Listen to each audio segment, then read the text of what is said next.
The story begins by introducing us to a man named Justin, an investigative reporter who is currently at the airport for his flight from New York to Tel Aviv, Israel for work.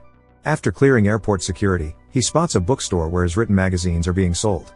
As Justin approaches to buy one, another man named Joe reaches for the same book. Seeing Justin, Joe immediately recognizes him, mentioning that he has seen him debating on TV and is a huge fan. Justin, thrilled by Joe's compliment, gifts him the magazine by signing his autograph on top of it.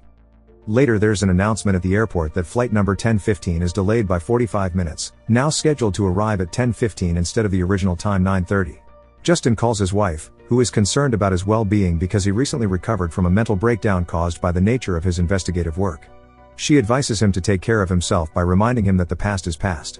While talking to his wife, Justin realizes an incredibly rare coincidence and tells her that his flight number is 1015, his flight is delayed to 10:15, and today's date is also 10:15. After that, Justin boards the flight, where a Muslim family is having an argument with a flight attendant because their child has been allotted a seat far away from them, but they want to sit together.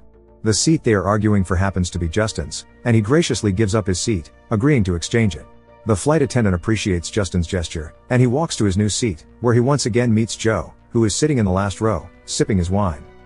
Justin settles onto his new seat, and a powerful man sits next to him.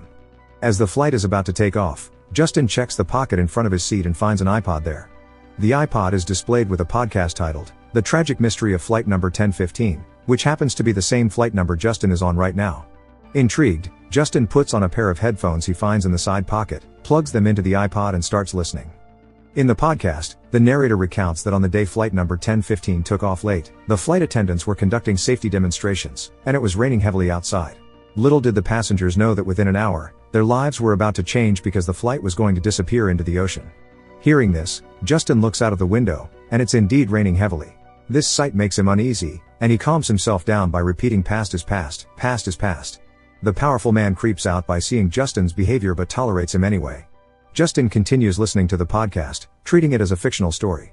The narrator mentions that the pilot of flight number 1015 was named Donner. Upon hearing this, Justin turns to his seatmate and asks if he knows the name of the pilot. However, the man simply responds with a puzzled, "What?" Justin apologizes but then asks him if he could listen to this podcast real quick. The man rudely responds, "Don't you have ears?" Justin emphasizes that according to this podcast, this flight is going to disappear into the ocean within the next hour. The man dismisses Justin as a deranged psycho and relocates himself to a different seat. Seeing this, a hoodie-wearing cute girl passes a smile to Justin, and he returns the gesture. Justin resumes the podcast again. The narrator states that when flight number 1015 was passing through a thunderstorm, precisely at 10:21 a bird struck the engine of the plane. Justin looks at the time, it's 10:21, and suddenly a bird indeed strikes the engine. Startled, Justin jumps from his seat and goes straight to the restroom where he calms himself down by repeating, past is past, past is past. Afterward he returns to his seat, repeatedly pressing the call button to summon a flight attendant. When a flight attendant finally arrives, Justin asks, did the plane just collide with a bird?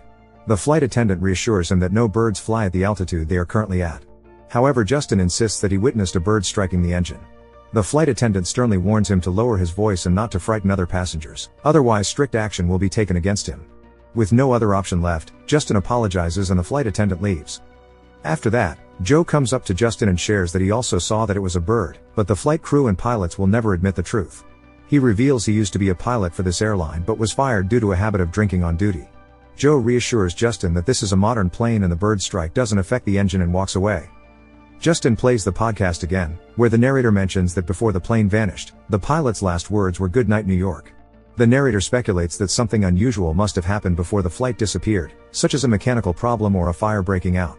If the passengers had paid attention to these small signs, the crash could have been avoided. Hearing this, Justin feels like the podcast is giving him clues to save the flight. He takes out a notepad and starts jotting down all the possibilities of why the flight might crash, like hijacking, fights among passengers, or a fire breaking out. He hopes that by identifying these possibilities beforehand, he can prevent the flight from crashing. Justin gets up from his seat and starts wandering around the plane, looking for any unusual clues. He notices two Sikh passengers watching videos on their phones. Justin approaches them and requests them to turn off their devices. However, the Sikh passengers interpret his request as a racist remark, leading to a heated argument between them. But before the problems could escalate any further, the flight attendant steps in, clarifies that they are watching offline videos, and asks Justin to return to his seat. Justin, realizing his mistake, apologizes, and returns to his seat once again.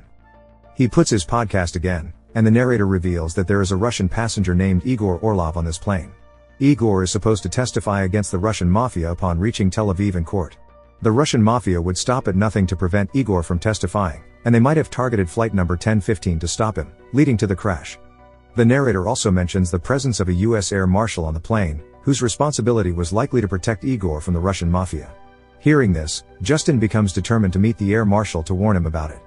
He once again approaches a flight attendant, insisting on meeting the air marshal. Clearly annoyed by Justin's persistent requests, the flight attendant states that only the pilot knows the identity of the air marshal. Justin pleads with her to check with the pilot, emphasizing the importance of his meeting with the air marshal for the flight's safety. Clearly frustrated, the flight attendant asks Justin for a huge favor and pleads with him to return to his seat. Reluctantly, Justin complies and leaves the flight attendant's presence. While leaving, he sees Joe, and a possibility kicks in his mind that Joe might be the air marshal, given his background as a pilot. However, Joe outright denies being an air marshal.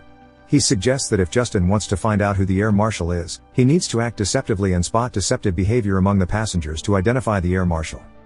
Hearing Joe's idea, Justin pretends to steal something from the bags of the two Russian passengers while they are sleeping, intending to gauge the reactions of the passengers to identify the air marshal. However, as he opens the overhead compartment, a bag tumbles out, waking up both Russian passengers. They become furious with Justin. Flight attendants rush over to handle the situation, but Justin keeps shouting that these guys are Russian mafia intending to harm Igor Orlov. Amidst the chaos, the pilot walks out of the cockpit, warning Justin that he is threatening the passenger's safety and instructs him to return to his seat. As Justin notices the passengers recording him, he's compelled to calm down and return to his seat. However, before he can sit, the narrator unveils another twist. There was an investigative reporter named Justin Sanderson on the plane, directly linked to the incident.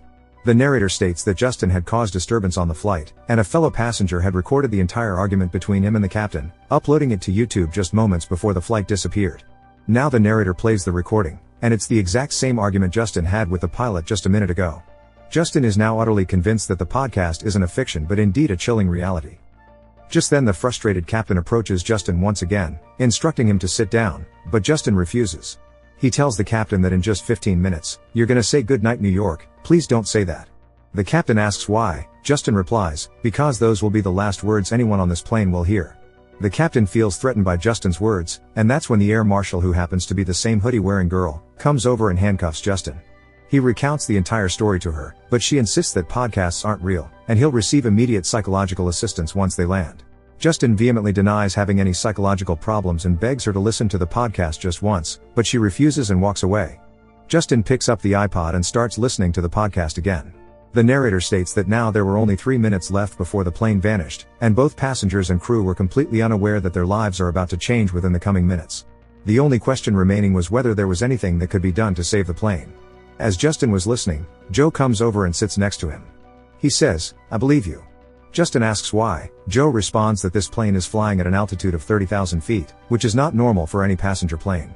Hearing this, Justin feels relieved that someone finally believes him.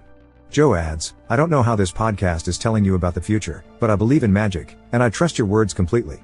Now the duo starts brainstorming their next move, and time is running out. Suddenly Justin turns to Joe and says, "You are an experienced pilot, you can safely land the plane and prevent the crash." Joe responds, "I can do that, but the cockpit has a PIN code that changes before every takeoff, and only pilots and crew know it." Justin starts thinking about a solution, and that's when he remembers the pattern. Everything today is 10:15. The flight number is 10:15, the flight time was 10:15, and today's date is 10:15. He tells Joe that the cockpit's PIN code must also be 10:15. Joe believes Justin and says, "I will go inside, incapacitate the pilot, and decrease the air pressure in the plane so everyone loses consciousness and there won't be chaos."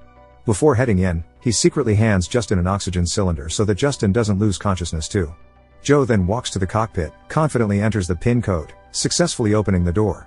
He quickly incapacitates the pilot, takes control of the plane, and all the passengers witness this on the display outside, causing panic among them. However, as per the plan, Joe decreases the air pressure, causing everyone on board to lose consciousness. After that, Justin gets up from his seat, and Joe, using the microphone, thanks Justin for his help. He then utters the chilling words, "Good night New York," and shuts down the plane's engine. Following this, the plane starts plummeting rapidly towards the ocean. As it turns out, Joe had been fired by the airline and he wanted revenge. That's why he took the opportunity and planned to crash the flight, tarnishing the company's reputation globally. Justin is shocked to realize that he himself has become the reason for this tragedy. In the next scene, we see Justin waking up disoriented on an island, surrounded by debris from the plane crash. His eyes land on the iPod and the podcast hasn't ended yet. He starts listening it again, and the narrator reveals that after the disappearance of flight number 1015, the rescue team searched for the debris of the plane or any signs of survivors for months but couldn't find any of them. However, one day, a cargo ship passing near an island discovered the survivors. Miraculously, all of the passengers had survived, except one, whose name is Justin Sanderson, and he is missing till date. No survivors of the plane crash or search team could explain where he went or what happened to him, creating an unsolved mystery that haunts them to this day. And with this, the podcast concludes here. Justin is bewildered, unable to comprehend how this is possible. That's when he notices all the passengers from the flight approaching him, filled with anger and holding him responsible for the crash. Despite Justin desperately trying to explain that he was merely trying to save them, the crowd turns hostile and kills Justin. In the final scene, the film's writer appears, unveiling that Justin had recently suffered a mental breakdown, and the entire podcast was merely a product of his intuition and not the reality. Despite being an investigative reporter, Justin forgot to investigate himself, leading to this tragedy. And with this scene, the movie comes to an end. Subscribe to the channel if you don't want to end up like Justin. See you in the next video. Till then, take care and goodbye.